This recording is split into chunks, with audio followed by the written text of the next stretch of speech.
Hello, friends. This is Akul Mike Live, and I'm Chandrakant.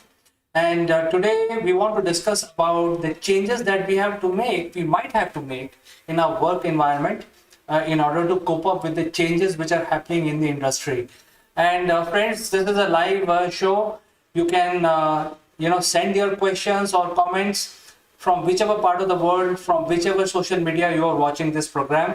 Your name will be displayed straight away on the screen, and we can take your name and answer your question. To discuss this subject about what changes we have to make, which is the future of works, I'll be joined by a very special guest. His name is Neval Gun. He is the chairman of MindFit Ltd, joining us from UK. So without further ado, let's welcome him.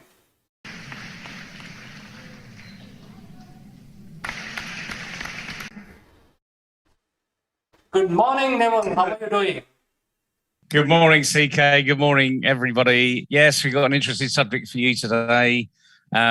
We've been talking about this for many years now, but now there's more definitive research over what is about the future world of work, what people need, what skills they need, where they can improve, how they can make themselves ready for their first move or their next move. So, CK, interesting subject today? Yes, Neval, it is quite interesting because it affects all of us. And right now, because for almost 1.5 years, the entire population in the world has lived under some sort of lockdown. And therefore, it has made some permanent changes, the changes which are going to stay for long in the way we do business. And that is why the discussion is required on this. What changes? How do we change our ways of working? And how do we succeed? Because I think this is the starting point of Industry 4.0. So over to you, Neval. Your comments, please. Well, there's been several studies over the last few months, but one of which is particularly referenced in the world of business is one from McKinsey and Partners. And what they've researched over the last 5 or 6 months now, through some fairly extensive exploration of what's happening around the world, is they've come up with 4 categories where we should be focused on specific skills that we need for the future world of work. And not surprisingly, one of those categories is digital. Another one is interpersonal. Another one is self-leadership. And another one is cognitive. And if you put them all together, it spells DISC. But not as in the DISC personality review that many of you have done. This is a bit of a play on those words, I suppose, on that little phrase. And it's digital, interpersonal, self-leadership, and cognitive. So those are not surprising categories, are they, CK? Not at all. In fact, these are the categories, and definitely we need to migrate into all these. We need to sharpen our skills because there may be some new skills required, Neval.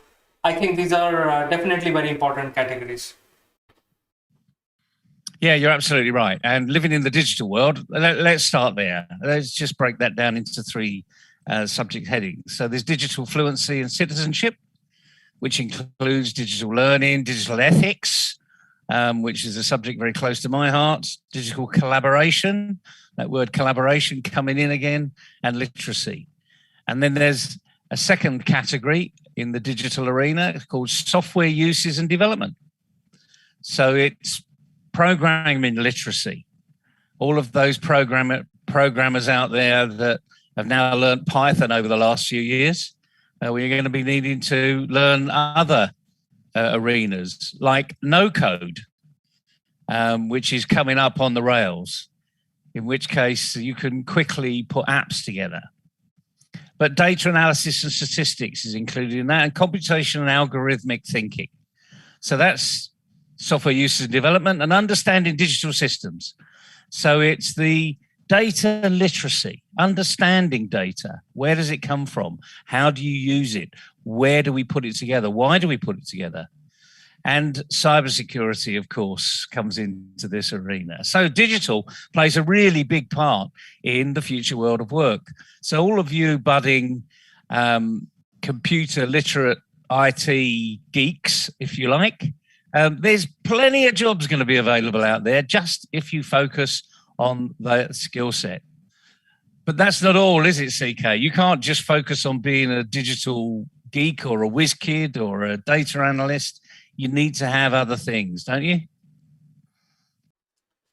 Well, Neville, if you remember a few weeks back, we did a show on DQ, which is about the digital question, which is similar to IQ, but much higher level, where the digital is added to your overall intelligence. So if you may be a very intelligent person, but if you don't know how to operate digitally in the digital world, then during the advance of Industry 4.0, you will not succeed. So that is why it is important to be digital right now. At least this is a starting point, Neville. Yeah, you're absolutely right, CK. It is a starting point. But now we're going to be talking about the three key areas to me that have been sadly lacking in any schooling system and any educational system that we've got around the world. Because these are not academic subjects. And in many respects, then they could be made academic if the hierarchy in education start to think in a different way. In other words, recognize that these are core to a young person's success. It's how they're going to succeed in the next 20 odd years. You know, I'm a little older than a young person. And I learned these skills very, very early on when I was probably in the Scouts or in the Cub Scouts when I was 5 or 6 years old. They were incredibly important then, and they're even more important now, but they're so often forgotten. So let's deal with them. Interpersonal skills. And McKinsey break it down into 3 different sections. They call about mobilizing systems, developing relationships, and teamwork and effectiveness. So let's look at the one where businesses really do grow, okay? Teamwork and effectiveness. How to collaborate, how to foster inclusiveness, diversity, resolving conflicts, empowering other people, and coaching others along with coaching yourself. All of these are critical skills, and that's just looking at teamwork. If we now look at developing relationships, well, what about empathy? What about empathetic leaders? We all talk about leaders having empathy. What does it really mean? But they need to inspire trust as well, and have humility and be sociable. You know, gone are the days where the boss sits in the door and it's slammed shut and don't knock on the door unless you've got an appointment. You know, those are the 60s and 70s. They are long gone. You know, we need open door policies.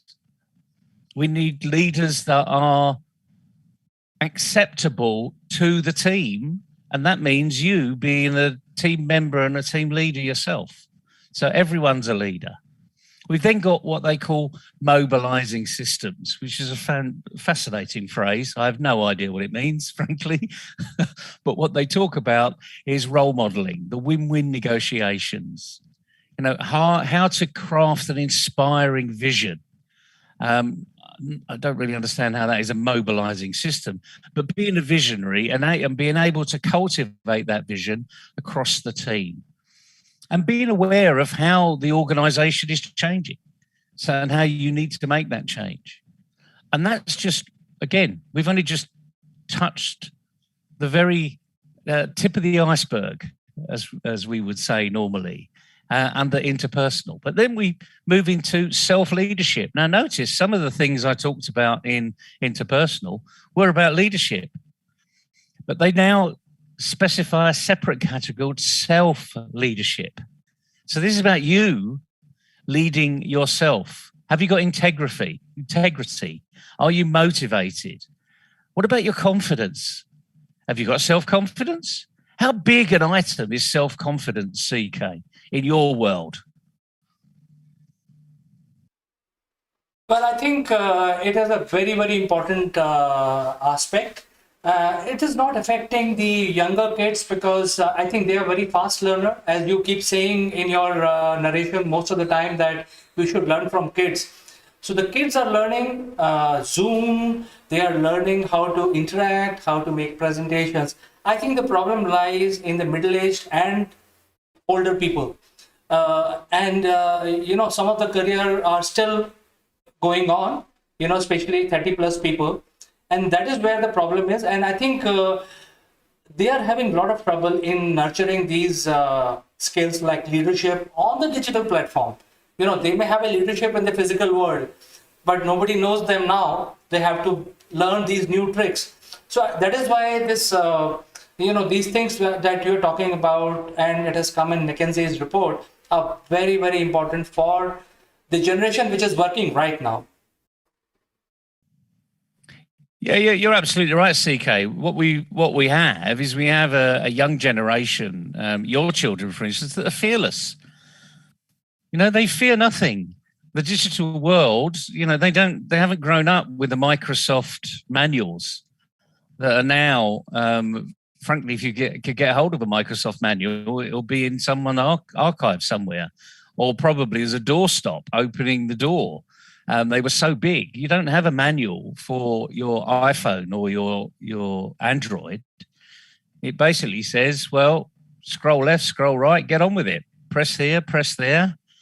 And you literally are led through it. It's so simple. And as I say, young children know no better. So they're not only growing up in the digital world. Interesting enough, I grew up in the digital world. It's still changing.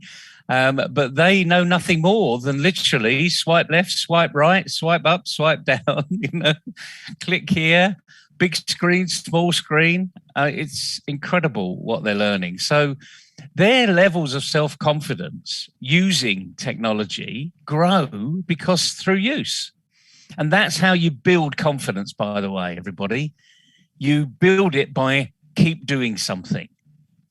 And when you do something and you do it well, you feel good about it. And that actually builds your confidence.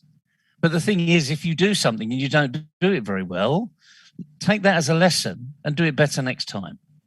So have the confidence and the courage to move forward. Once again, I'm sticking to the letter C because I like the letter C when it comes to personal development, because there are so many fantastic words in the C category. And indeed, McKinsey's have captured hold of them.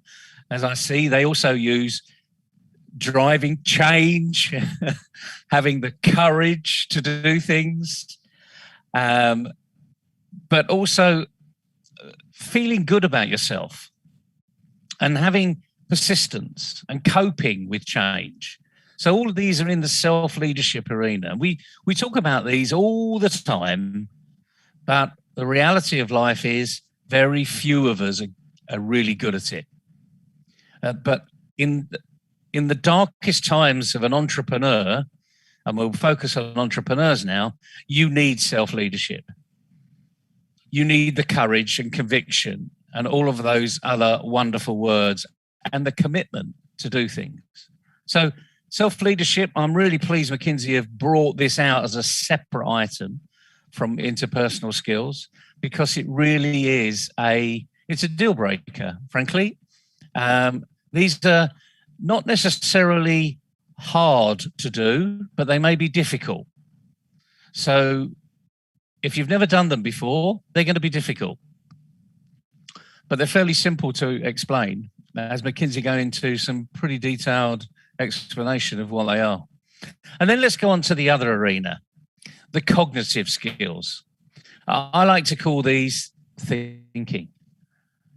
How do we think? Why do we think? What are we thinking about? A lot of people call this agile thinking. Don't like the word agile because it's now being sectioned out as a specific way of doing things. Well, being agile is just like an athlete, having agility on the dance floor. Putting in, if you're a dancer and you're having to learn a new dance, you're going to have to be agile and adaptable. There you go. Two A words you can get hold of there, CK, today. We've moved away from the C's. But critical thinking, looking at the logic, the reasoning, the understanding, and seeking relevant information, making sure that you're not getting fake news. So it's having that resilience internally of saying that doesn't look right. I'm not sure I believe that, because if you start to question those things, you can go and seek out other areas and find out the truth.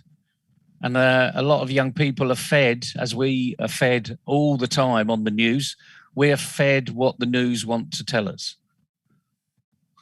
We need to actually be our own journalists and ask those questions: why, when, what, how, etc., etc. So these are fantastic. Well done, McKinsey's, for doing something really rather progressive in this scene, splitting out 4 very specific categories and then going into the detail. And they've gone even further. They've actually put some deltas across this.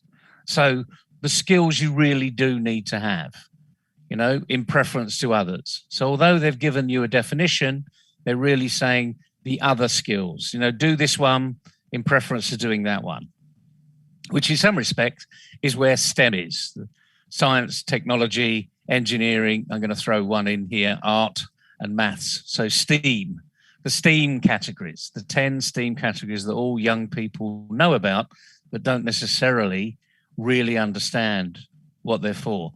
But if they don't understand it, this is what they're for. It's actually to get you a better job, to get you the best job, to be a really good team player.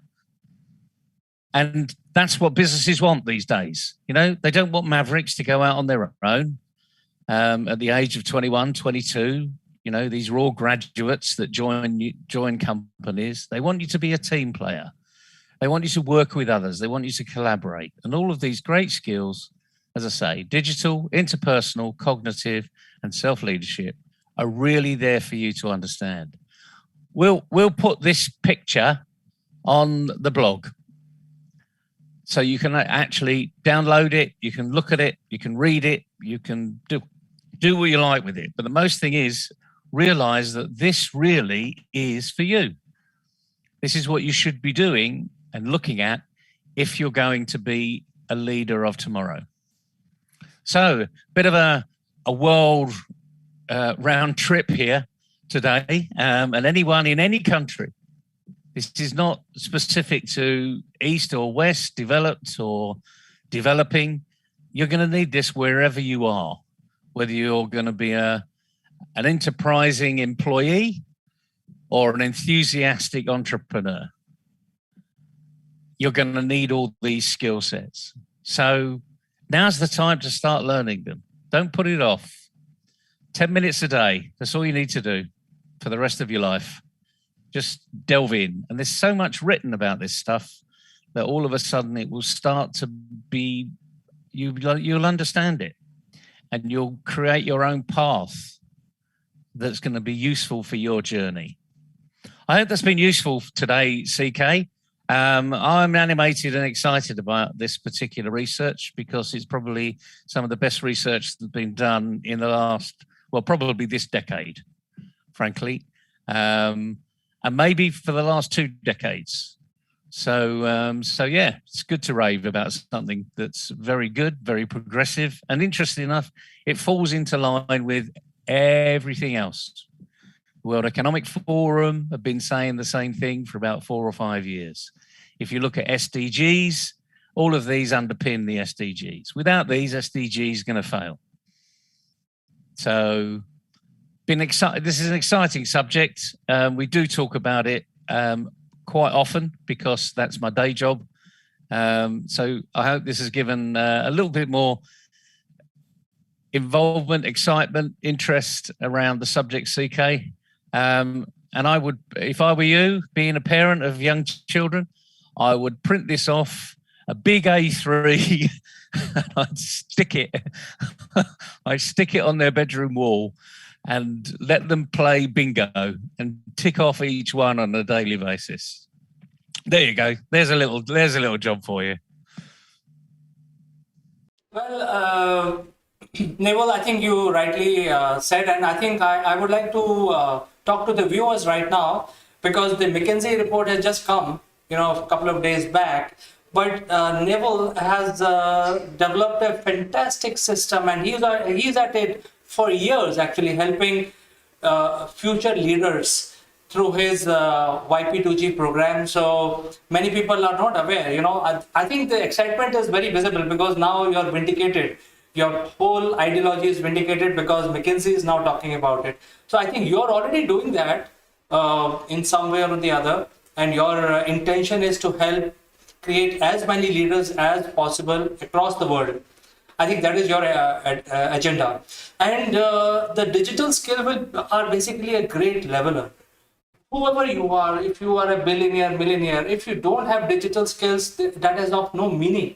So I think leadership, digital skills, and some of these items are very, very important, very critical, Neval. So last point, Neval, would you like to tell very briefly our viewers about YP2G program? Well, thanks for the plug, CK. Yes, I'm absolutely passionate about this, and YP2G comes out of this thing behind me. In the MindFit world, I work with the C-suite, the chief execs, CIOs, etc. In other words, the senior management of the organization, and we help them be the best they can be. But what I found, in fact, during my real career, when I had a proper job working in the oil and gas industry, what I found was lots of graduates were being brought into the organization without these skills. This isn't rocket science as today. As you say, I've been doing YP2G for a number of years now, but I'm also doing MindFit, which is doing exactly the same thing. We are developing the self-leadership. We are developing the interpersonal skills. We're developing the cognitive skills. And in essence, what we're doing is helping people develop into a can-do. And as you can see in the background, you've got three options. You can be a can-do, a can't-do, or a won't-do. And the reality of life is that if I were to ask you a number of questions, we could create a triangle of where you are on the map. And hopefully you're not at the bottom, you're actually pushing towards the top. But the reality of life, and again, McKinsey do this research as well as Gallup, only 10% are up in the top.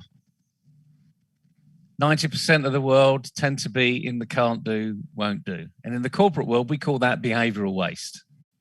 But for young people, what we're doing is we're helping you develop a can-do attitude. Because if you get that early on in your career, you're unstoppable. And what do I mean by can-do? Well, I'm going to take McKinsey's 4 elements, but I'm not going to talk about digital. The cognitive, thinking, how to think appropriately and effectively. That's what a can-do person is. Are you driven by a real sense of purpose? So what's your purpose in life? Is your purpose aligned to the business purpose, in which case you've got a great job? What about your people element? Can you connect effectively with others? And the last thing is you. What about your resilience? Are you resilient and competent? And those are the 4 things we talk about. McKinsey have tapped into 3 of those 4, and they've tagged on digital. So, yes, you're absolutely right, CK. We're completely vindicated by what we do, but frankly, we didn't need to be vindicated. We knew we were right. All the research had been done before said this is the way to go. What I would like to give a shout out now is to, there's lots of education systems out there. Embrace what McKinsey are saying. Talk with us. we're quite happy to make YP2G part of your mainstream. It's not hugely expensive. It doesn't have to be expensive. But the main thing is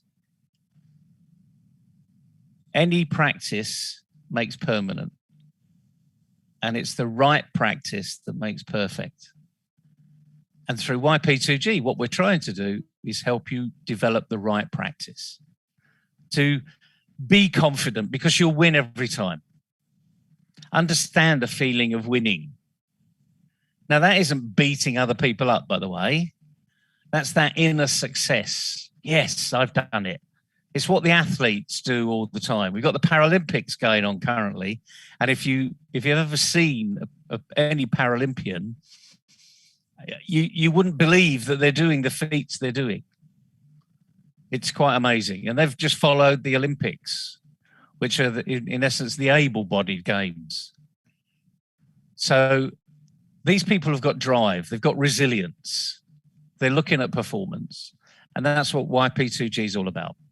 And the younger you do it, the longer you have it. And it's as simple as that. So put away your video games for 10 minutes a day and come into the YP2G arena and have some fun. Because believe you me, if you improve your interpersonal skills, I bet your gaming skills go up as well. So there you go, CK. It's a knock-on effect. Those that have a can-do attitude actually do better at school. Teachers know that. They don't need to do research on it. And that doesn't make you an A-star student, by the way, but it makes you achieve the best that you can achieve and then move on. Because life's a journey.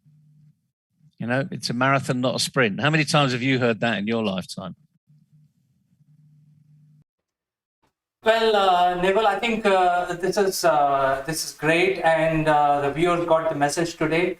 So viewers, if you want to sharpen your digital skills, or you want to become a can-do person, you want to become the leader of the future, you must come back to Mr. Neville. He will guide you, he will tell you, he will turn into you into a great leader. So I think with this positive note, we can end our discussion today. And we will catch up with you, Neville, on something more interesting in future, as usual. I'd like to say goodbye for today.